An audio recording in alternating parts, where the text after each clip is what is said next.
Si j'ai choisi d'écrire ce livre, c'est avant tout pour combler un vide. Il n'existe pas de livre qui traite des détails, des points clés qui font la différence pour être dans le haut du classement. Vous avez d'innombrables livres de fiches. Ces livres de fiches ne sont qu'un support, sont qu'une base. Ils ne sont absolument pas suffisants pour réussir le CN dans sa nouvelle forme. Ce qui m'a incité aussi à écrire ce livre, c'est le côté très méthodologique que j'ai voulu travailler dans l'ouvrage.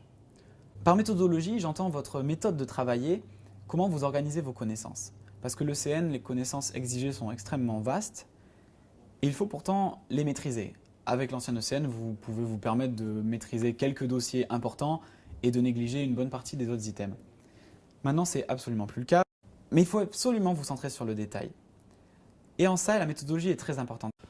Pendant des années, j'ai enrichi petit à petit mes fiches et dedans, j'avais énormément d'informations. Et parmi ces informations, il y avait des informations que quand j'en parlais avec les co-externes, qui faisaient la différence. Où je sentais que quand je cochais une question difficile et que je répondais juste, là, je mettais des points par rapport aux autres et là, je faisais la différence. Donc là, je tenais à vous présenter la courbe de répartition des notes à l'ECN. On avait récupéré ça, c'est des données qui sont extraites des résultats à un ECNI blanc, mais c'est tout à fait valide puisque si ça contenait au moins 8000 personnes, donc c'est parfaitement exploitable. Et vous devez absolument comprendre cette courbe pour comprendre comment travailler et pourquoi travailler sur les détails.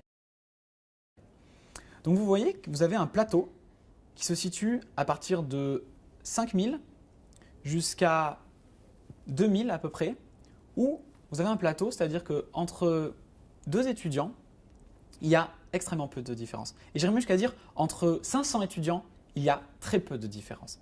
Donc ce plateau, ça vous rend l'examen très, très aléatoire. C'est-à-dire que ça veut dire que le CN n'est pas encore parfaitement discriminant dans ces valeurs-là, dans ces rangs-là. Et la moindre erreur peut vous faire passer de 1500 avec votre spé et votre ville à 4000. Pas votre spé, pas votre ville, l'un ou l'autre.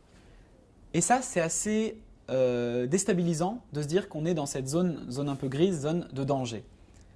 Par contre, ce qui est intéressant avec cette courbe, c'est que vous voyez que parmi les premiers, on monte très haut dans les notes. Et c'est cette zone qui m'intéresse. C'est cette zone, quand je préparais mon internat, quand je préparais le CN, c'est dans cette zone que je voulais être. Parce que quand vous regardez bien les gens là, quelqu'un qui fait dans les 100, dans les 200 premiers, s'il perd 500 points, bah, il se retrouve 900. Alors, c'est un peu moins bien, mais il a quand même sa spé, sa ville. La plupart des spé, la plupart des villes dans tous les cas. Ça, c'est extrêmement important. Et avec l'ouvrage que je vous propose, mon objectif, c'est ce classement-là. C'est-à-dire avoir accès à cette zone de sécurité. Ne plus se retrouver en zone trouble, en zone dangereuse, où la moindre erreur peut vous faire basculer, avoir autre chose que l'aspect qui vous fait envie, et de vous mettre bien avec les meilleurs.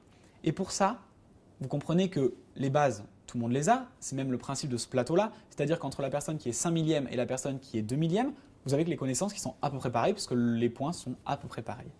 Par contre, avec les meilleurs, on voit que les meilleurs ont beaucoup, beaucoup plus de connaissances. Et moi, je vous propose en fait de partager ces connaissances que j'avais compilées dans des fiches, dans l'ouvrage qui sort le 30 janvier en librairie.